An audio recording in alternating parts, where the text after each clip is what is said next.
So I mentioned that we'd been married a month, and when we got pregnant with David. So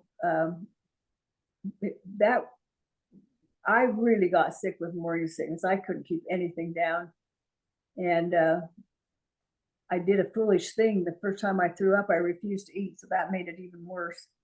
But I was really sick. And this is the doctor was about ready to put me in the hospital because I was getting so dehydrated. And poor Dad, he'd come home from work and I was throwing up. He'd leave in the morning and I was throwing up. But he brought me some orange juice one day to see if I could keep that down.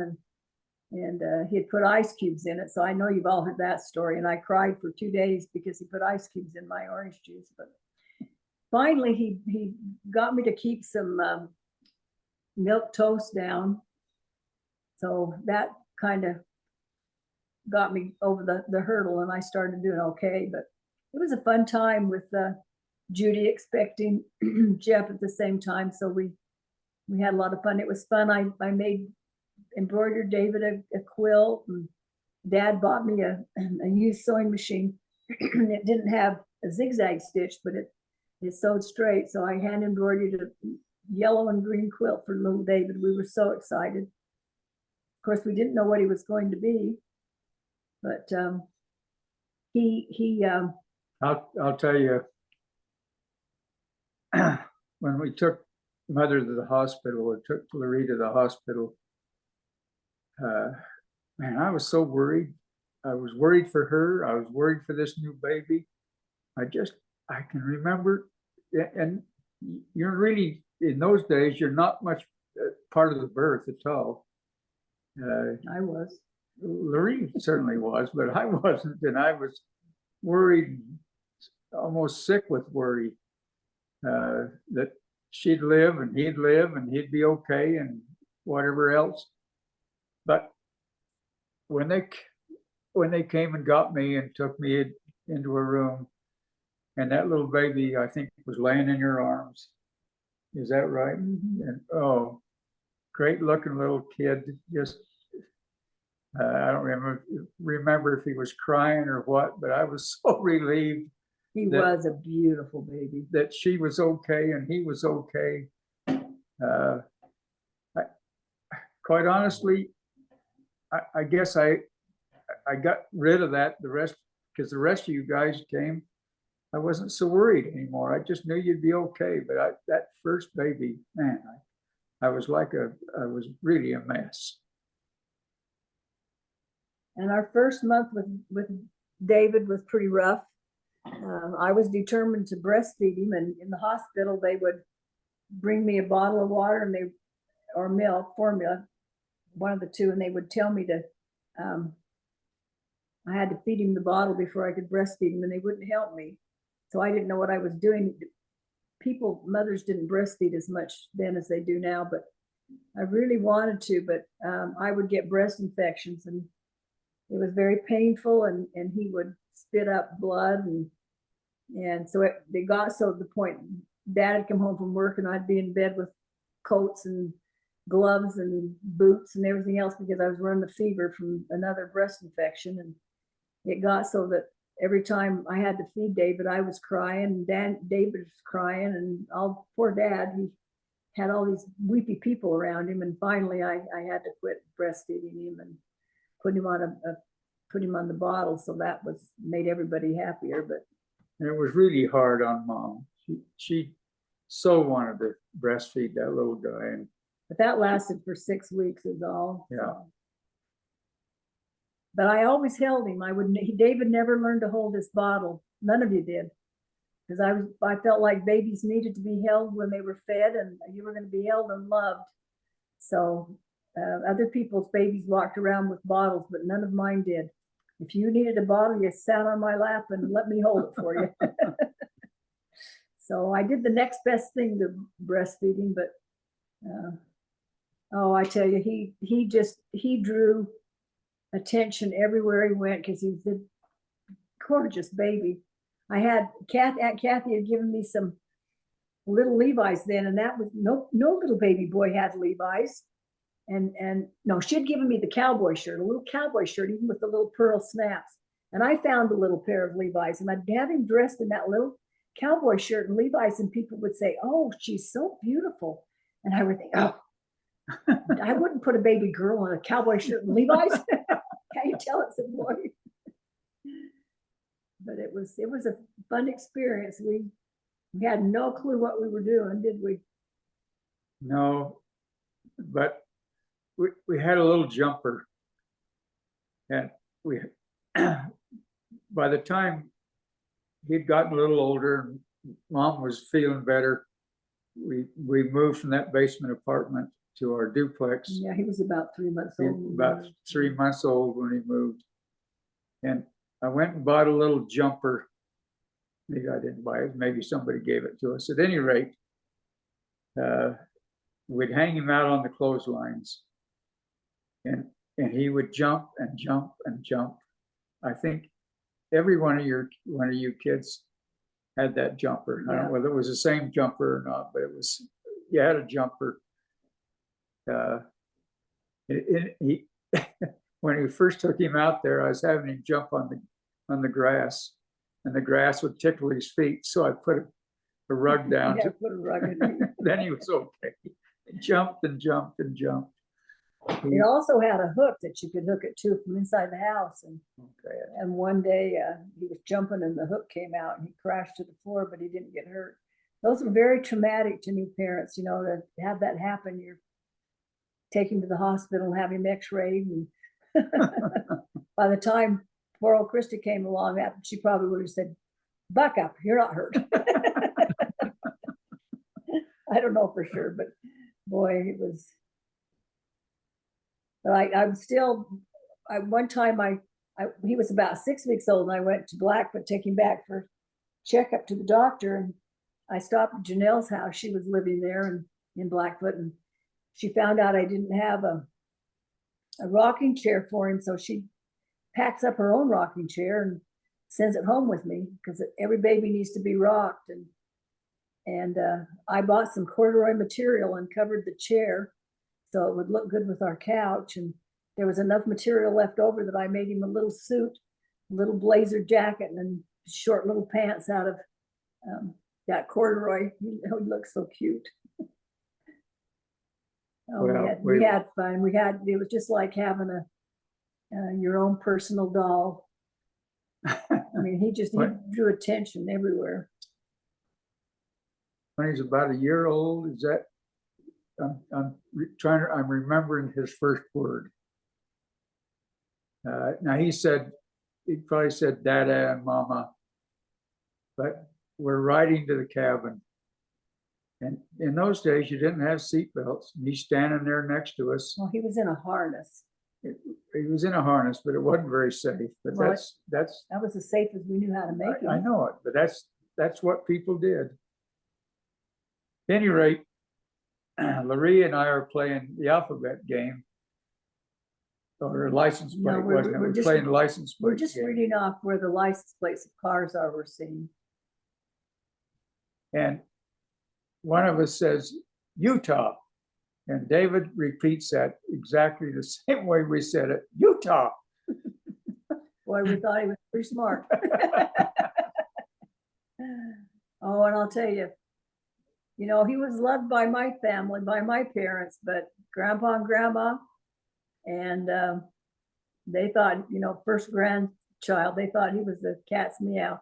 I remember the first Christmas when he was like 10 months old, we were in Ogden, and Brent was so excited to give David a present. He just, the whole time we're there, he talks about, this is the best present you're ever going to see for a baby. And he just was so excited to give David that little toy. And it was a little horse made out of fabric. And at the bottom of the horse's, each foot had a red button sewn onto, a big red button. So you'd kind of bounce it along and it would clippy-clop along. Oh my gosh. I don't know. Brent loved that toy he picked out for his nephew. Yeah, great. So when Debbie gets ready to be born. And you have to know that because I was so jealous being 4 years older than my siblings that were born after me. I thought if you had babies close, that they wouldn't be jealous. You know, they would just be so used to having somebody else. They would never be an only child. So anyway, we were expecting Debbie. Well, again, I wasn't just worried about her being okay. Until she was born. Until she was born. And then, my gosh, we put her in with David. Well, David was tell about him in the hospital first. The first time he Oh, sees my Debbie, gosh. she's born and her nose is smashed across her face and she's swollen, you know, from the birth process. And he is having a fit. No daughter of mine is going through life with a nose like that. He was going to take her right into plastic surgery to get that nose fixed. And the doctor and nurse kept saying, it's okay, it's just swelling, it'll go back. And nope, he says, we're going to fix that right now. So, and it's ironic because of all of our kids, I say Debbie probably has the most perfect nose. But he was sure that she, you know, she wasn't going to go through life with a nose like that. I'll say. So we bring her home, and she has a little congestion, a little bit of a cold. She can't breathe very well. We put her in with David. Oh, he's a big, he looks like he's 10 years old with her next to him. And and I listened to her struggling to breathe. Finally, we brought her into our room. I don't think I slept all night long, waiting for the next breath she's going to take. Well, I know you did because she cried all night and so did David. The first night home with her was traumatic for everybody. But she was a great little girl. Still a great lady, but she was a great little girl. We loved her so much. She was cute too, and she had a lot of. Everywhere I went with those two little kids, you know, it was just like, how could two kids be cuter? Grandma Ward wanted to name her Wendy Ward, but yeah, I guess you've all heard the story of her name. I wanted to name her Christine because that was my grandma's name, and when she was born, Dad looked at her and said, she's not Christine, she's Debbie. And I said, no, she's not. I fill out the birth certificate. And he says, but I bless her. So I knew she was, he just knew as soon as he saw her that she was Debbie. And so I said, well, let's at least name her Deborah. So when she gets older, and maybe she wants a more grown-up name, she can have the name Deborah. So that's what we did. We named her Deborah. We spelled it the biblical way. And so when Deborah grew up and wanted to be called Deborah, guess who couldn't do it? Her mother. Her mother who had suggested that name. But anyway, that's where Debbie got her name. Well, I've called her Deb all my life. All her life. And all her life. Yeah, all her life. And I think she let me call her that. I don't know why, because she would stop other people from calling her Deb. And now she's probably known by Deb more than she is by any other name. Except by me, and she's still Debbie. Yeah. They were cute together. One of my favorite memories is having family prayer, and David's saying the prayer. We're all kneeling down having family prayer, and all of a sudden in the middle of the prayer, Debbie bursts out into tears and goes running from the room crying. She's probably not quite 2. And David, just without missing a beat, says, and please bless crybabies.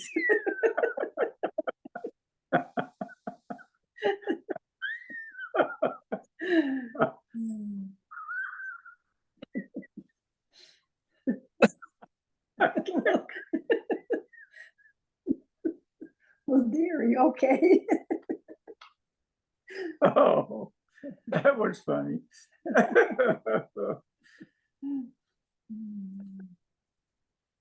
And so then, let's see, Debbie was born in October of '66, and Michael was born in April of 1968. So everything went just nice and smooth with the pregnancy, but Dad was working then in mostly Butte, Montana, and he was scheduled to be out of town, and I started having labor contractions and went to the hospital. And well, the doctor told me to come to the hospital because he had wanted, Doug to be there. And so anyway, I'm in the hospital, nothing happens, and we just wait around there all day and all night, and he's not coming. And he finally decides to give me some Pitocin, and so when they gave me the Pitocin to speed up my contractions, I literally just had him. And Dad's yelling for help, and I'm yelling for help, and they disconnected the buzzer because they were repairing the buzzer. So, and nobody came to help us because they thought I was just being a baby. And they knew that I wasn't that close to giving birth, and there was no reason for me to be making that much noise. But Michael was born there in the labor room instead of the delivery room, and he breathed in the amniotic fluid. And later that day, the nurse came in and told me that he had stopped breathing and it was serious, and the doctor would be in the next morning to tell me what was wrong. That was the longest night of my life because nobody would tell me anything, and they wouldn't let me have my baby. So the next morning, finally, I found out that he'd stopped breathing, and they'd revived him, and that they said he had pneumonia from the fluid in his lungs, and he was in an incubator. And so I got to go down and see him there. There's this great big 8.5-pound baby in the tiny little incubator. But anyway, it was really scary. And then I had to go home without him. That was really hard to leave that baby in the hospital. And finally, he worried us for a few days, I'll tell you that. Yeah, it sure did. And finally, when we brought him home, with David and Debbie, we hadn't let anybody come and help us. They were our babies, and we were going to take care of them. So my dad had died between Debbie and Michael, and your dad said, let's have your mom come. She's lonely, and it'd be good for her to have something to do, and she'll enjoy being here with a new baby. So we had my mother come to help me, and we looked at each other and thought, why didn't we do this sooner? Because it was so nice to have another set of hands. But anyway, so we were going to go to a church party at the church and take everybody. And my mother didn't think we should take Michael out because, he just had pneumonia and been released from the hospital, and she didn't want him exposed to other people. So she just kept saying she'd stay home and with him, and we could go with David and Debbie. But we were pretty insistent that we all go. And finally she said, well, I mother was supposed to come with us. And she finally says, well, I can't go because I haven't taken a bath. And David looked at her and says, Grandma, are you a hippie? My mother was probably the furthest thing from a hippie ever. Anyway, she ended up staying home with Michael, and we went to the church. But Michael was, he was a cute baby too. He had blonde curls, and Janelle and Lila had been expecting babies at the same time. And I said, let's have girls, because I knew Janelle really wanted to have another daughter. So I said, let's have girls. So Janelle had Tina in October, and I had Michael in April, and Lila had Stacy in June. So they both had girls, and I had Michael, but their babies were bald as bald could be. And I had this beautiful baby boy with blonde curls. So anyway, it was fun. That's the only time I was ever pregnant with my sister. So that was nice. But he was a little doll too. He was a great little kid. Lots of fun. He loved to go to the cabin. Even as a little tiny kid, he loved going up there. Well, I got so sick a year later when Charlie was born that he went to stay with Grandpa and Grandma Ward when he was just a year old when he went. And Kathy was still at home, and they really fell in love with him. I just about had to get a doctor's order to get him back from Grandpa and Grandma, but he he especially, I think, forged a real strong bond with his grandpa Ward at that time. So Charlie was a little bit of a surprise to us. He came 11 and a half months after Michael. By then we're living in Roy, so Utah. And I was pretty miserable during that pregnancy with, I didn't know at the time what it was, but it was gallstones. And so that pregnancy was a difficult one in a lot of ways, but we persevered. And I can remember one day standing in the kitchen really pregnant, and Debbie came up and looked at my stomach and yelled at it and said, "Is you a girl or is you a boy?"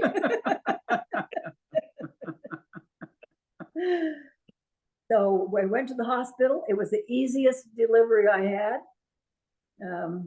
Just everything just went smooth as can be, and he was just this cute little baby. And I went home from the hospital, and I just felt, I felt so much better after he was born than I had during the whole pregnancy until about 5 days. When he was 5 days old, and the gallbladder really hit me, and I was sick. And I can remember laying on the floor, writhing around in pain. Well, I'll tell you, getting Charlie home, after all, he had been born in a park, same park I was born in.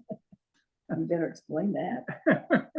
So the D hospital was torn down. They built a new McKay D hospital, and tore the old D hospital down, and it became a park. But Charlie was such a good-looking baby, really good-looking baby.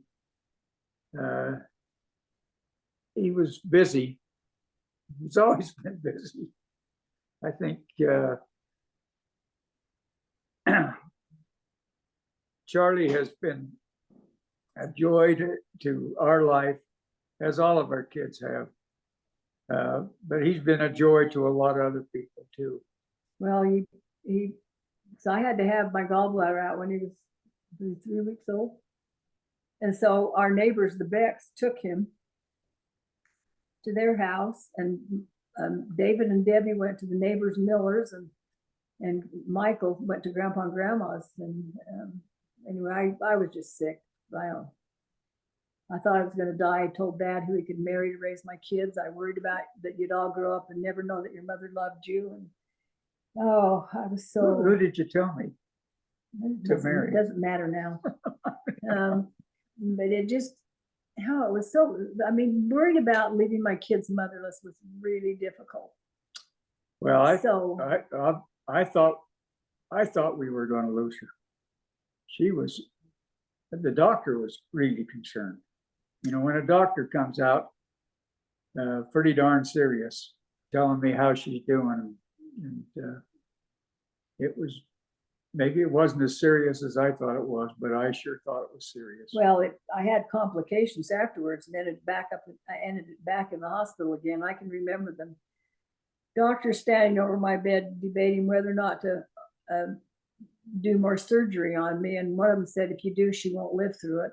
It just, those memories are pretty scary, and all the time I'm thinking about those poor precious little children that I just sure didn't want to leave behind. I knew Dad would be okay. He could find somebody to marry him.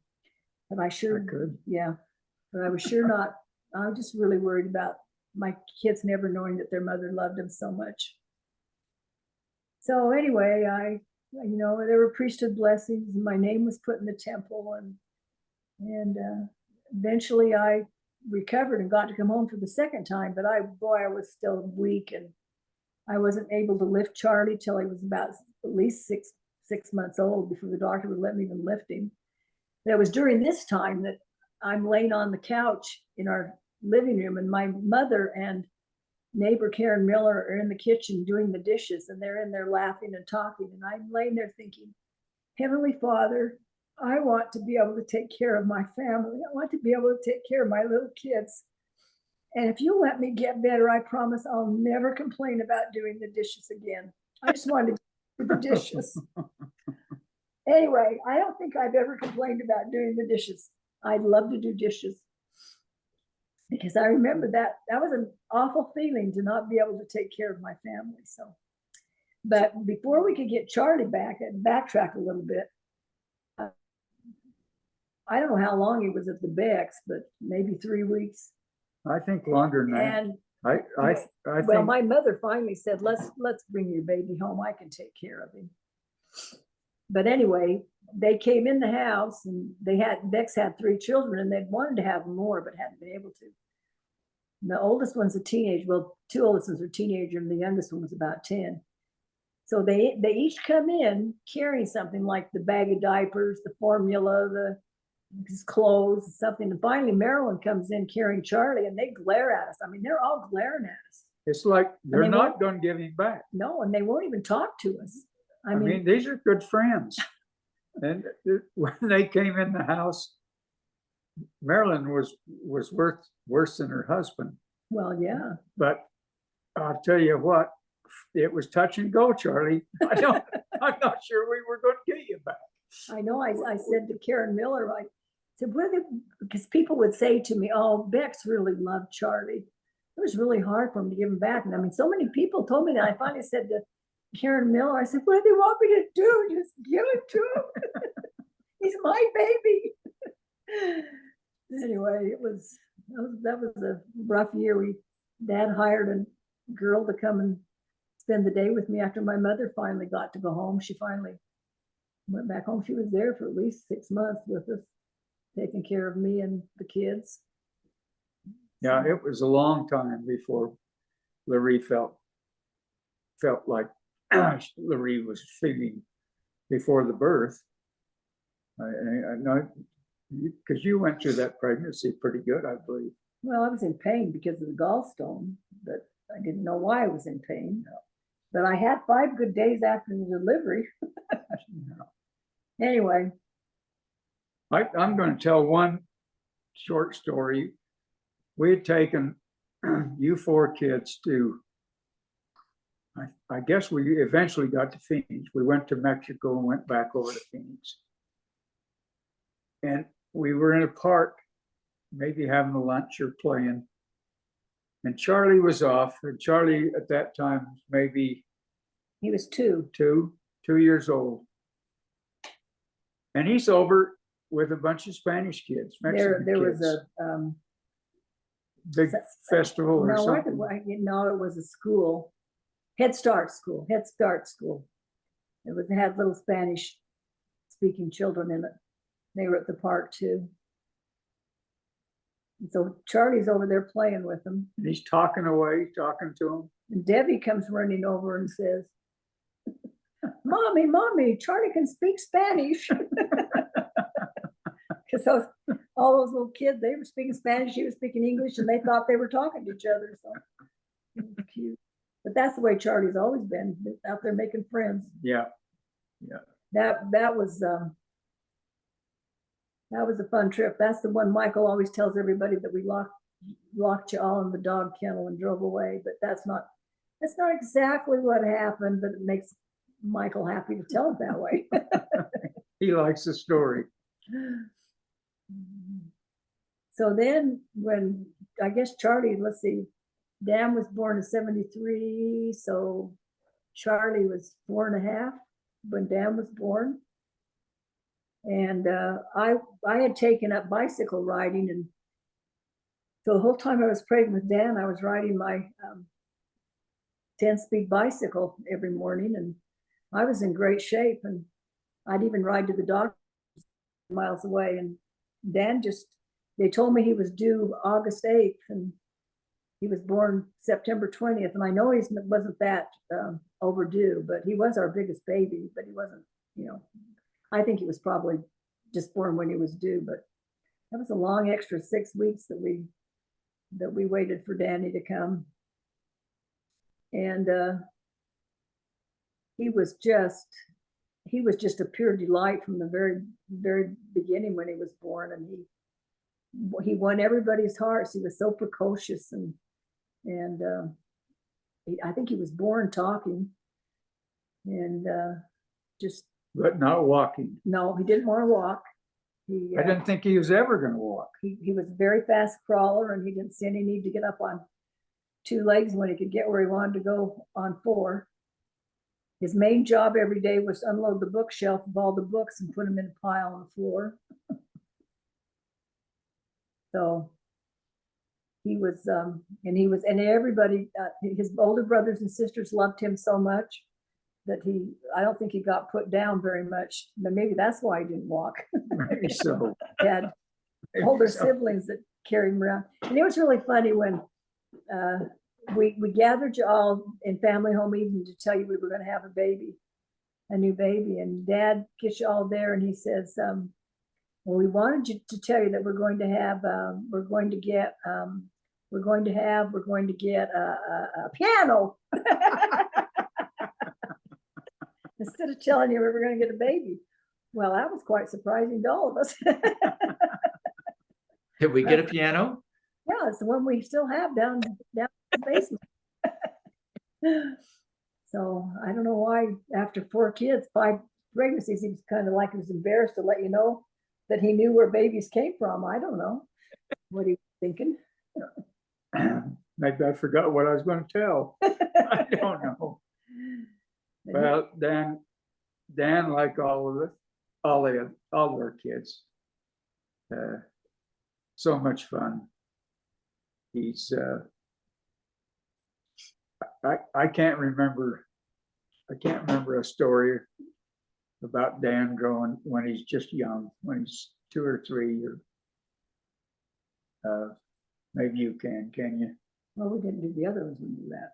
Well, I did. Charlie. Well, I know we built a sandbox in our backyard in Roy, and because the backyard was walk out from the house, there was a quite a steep hill on the side, and so they had to dump all the sand in the driveway in the front, and we had to haul it down in the wheelbarrow. And Dan had his little tiny wheelbarrow, and he would load that wheelbarrow up with sand and wheel that down. I mean, it probably held a pail of sand. But he worked alongside his dad to get that sandbox built. He was so excited to have a sandbox. And then we sold the house a couple of years later, so we didn't get, maybe even a year later, so I didn't get to use it very much. But there's a lot of precocious Dan stories we could tell, but maybe when the kids get older. But so Christy was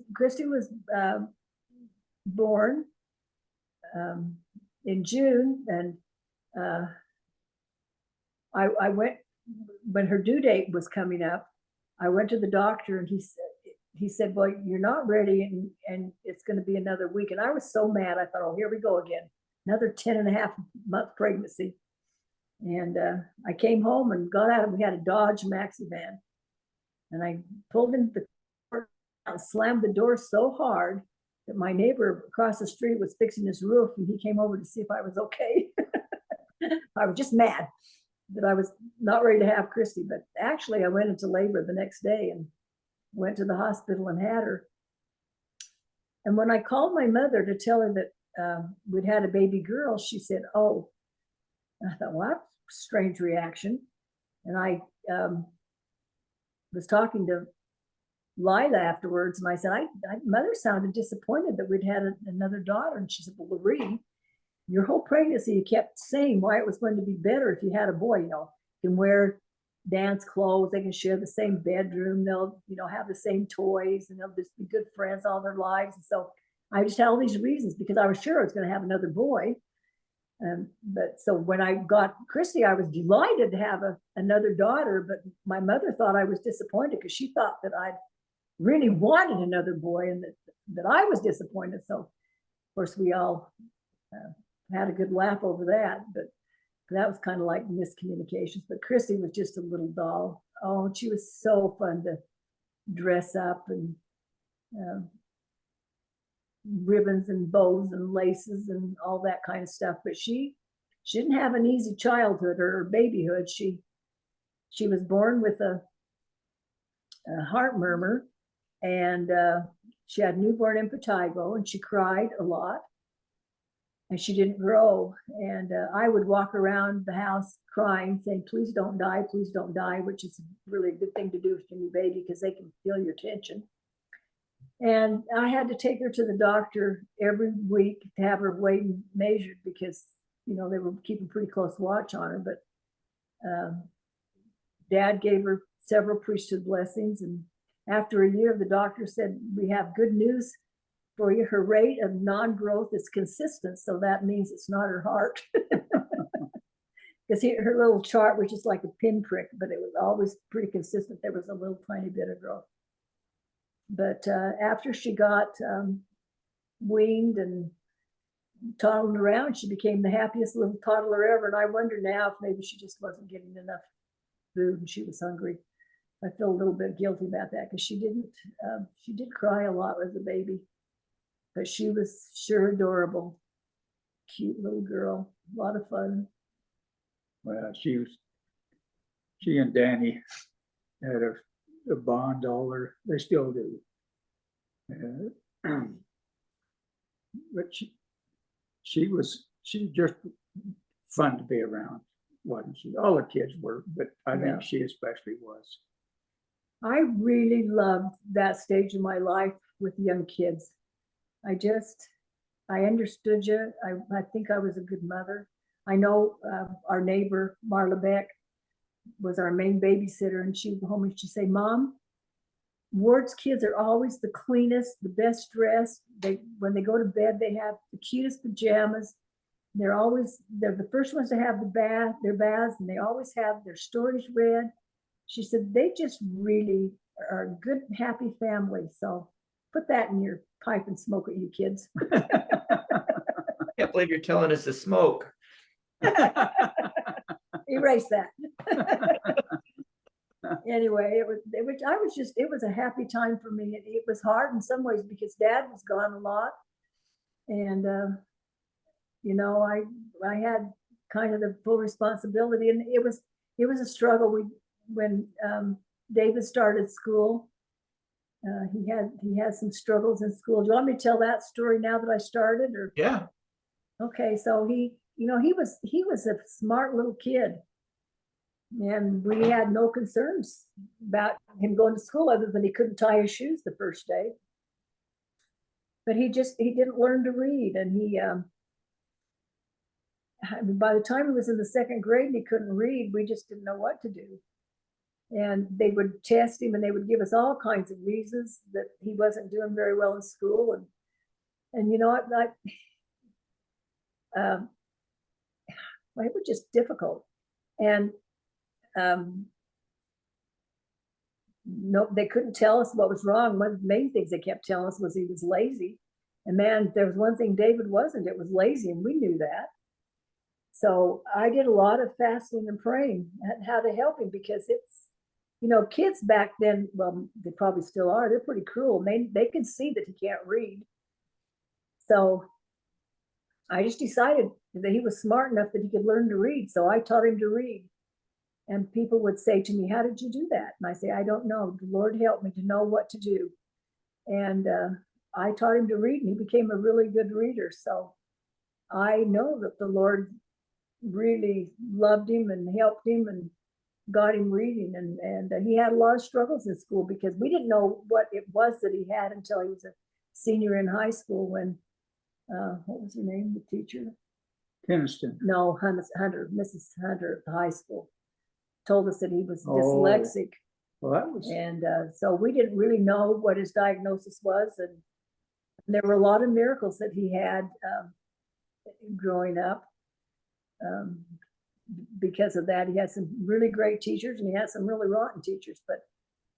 But he, I think he became his reading comprehension and his ability to read were really great. And I know that was one answer to my prayers, and a lot of hard work on my part and David's to help him learn to read, because boy, he was smart. And we knew it, and we had faith that he was. So that was hard because I had all those other little kids and homework, And tough time, but anyway, they still were good years. I Well, loved being a mother to children. nobody worked any harder at being a great mother than you did, LaRee. Wasn't just dressing them or Well, yeah, making sure they were clean there or you making go. I had sure to they make got, all their clothes too. make sure they got to be in whatever activity they wanted to be in. Yeah, you were very supportive, and I think the kids love you Well, to this day for that reason. I would go back and do those years again. I know I could probably do a lot different, but I really loved being a mother to my kids. I had struggled more when you got to be teenagers because I honestly don't understand teenagers as much as I do little children. But anyway, they were fun years, and I'm glad I had every single one of you. I wouldn't get any of you back. Yeah, we fought No so matter- hard to get Charlie. I know. I was gonna say. So Well, we had trouble getting Michael back too. I know if we had said to Marilyn, we already have 3 little kids. Why don't you take this one? she would have been over there in a half a second. I don't think they spoke to us for a year, bless their They hearts. did love you, Charlie. It was a great thing they did for us. Yeah, sure was. Grandpa and Grandma Ward took Michael, and the Becks took you, and Miller's had David and Debbie. and Miller's looked after Dave and Debbie. I Until was my- with them at night, but But my mother, I don't remember when my mother came, and she finally says, let's get your babies back. So that's when, yeah, it was kind of a rough patch for us, but we did a lot of learning and growing, didn't we? I almost think the Becks thought we had forgotten that we had a new son. It was hard for them, but they were a real savior for us to help out. I wasn't sure we were going to get Mom home, Charlie. I was really afraid that you weren't going to have a mother anymore. And I don't know whether it was an infection. I can't even remember. I just know the doctor was pretty solemn in telling us about how she was doing. Well, that was the second time I went in, right? That's right, yeah. I got an infection. Yeah, I was sick, no doubt about it. So, I was sick enough with having my gallbladder out, because back then they cut you open. They didn't just do it through a tube like they do now, or whatever they call it. Well, I'm glad you lived. Thank you, me too. So am I. My computer's telling me it's about to be full of memory, so we better stop there. That was great. Let me Okay. put stop on the video here.